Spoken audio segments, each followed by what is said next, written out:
हमने ईरान के मीडिया की वेबसाइट से इस्राइल के हमले से जुड़ी खबरों को समझने की कोशिश की कि ईरान का नजरिया क्या है।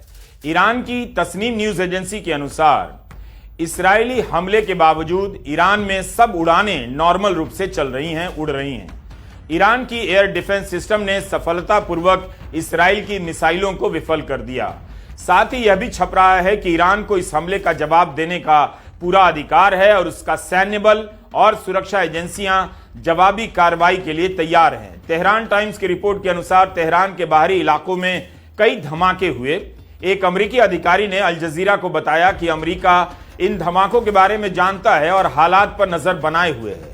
इन धमाकों के बावजूद अब तक किसी मिसाइली हमले या बमबारी की खबर नहीं है। ईरान की प्रतिक्रिया भी उसी तरह शांत है जैसे ईरान के हमले के बावजूद इस्राइल की प्रतिक्रिया शांत थी।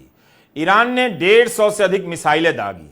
क्या किसी भी तरह से उसे सीमित हमला कहा जा सकता है? नहीं कहा जा सकता। लेकिन इस्राइल अपने हमले को क्यों सीमित कह रहा है? तब भी इससे इलाके की व्यापक सच्चाई पर कोई फर्क नहीं पड़ता। गजा और लेबनान की तबाही की सूरत में कोई बदलाव नहीं आता। बस यहां हो रही हिंसा की तस्वीर और घिनौनी होती जा रही है। एक्सियोस एक पत्रिका है, इसमें खबर सूत्रों के हवाले से छपी है कि ईरान पर हमले से पहले इस्राइल ने ईरान को एक संदेश भेजा और इस्राइल के हमले के जवाब में कोई कार्रवाई ना करने की चेतावनी दी। एक्सियोस मैगजीन ने लिखा है कि यह इसलिए मायने रखता है क्योंकि इस्राइल का ऐसा करना ईरान इस्राइल के बीच चल रहे हमलों को सीमित रखने और एक व्यापक युद्ध में बदलने से रोकने का एक प्रयास हो सकता है। यह भी लिखा है कि इस्राइल ने ईरान को पहले ही स्पष्ट रूप से बता दिया था वह कहां हमला करेगा और कहां नहीं। इस रिपोर्ट के अनुसार दो अन्य सूत्रों ने बताया कि इस्राइल ने ईरान को इस हमले का जवाब न देने की चेतावनी देते हुए कहा, अगर कोई जवाबी कार्रवाई हुई तो इस्राइल इससे बड़ा और व्यापक हमला करेगा, खासकर अगर इस्राइल के नागरिकों को कोई क्षति पहुंचती है तब। कहना मुश्किल है, सच क्या है। इसे पढ़कर लगा कि हमले के पहले एक दूसरे को लगता है भाई लोग फोन भी घुमा रहे हैं, सुनो हम मिसाइल भेज रहे हैं, टेबल कुर्सी हटा लेना, केवल गमला रहने देना, उसी पर बम गिरेगा। यह हंसने की बात नहीं है। हिंसा के चक्र में दुनिया इसी तरह बेमानी होती जा रही है।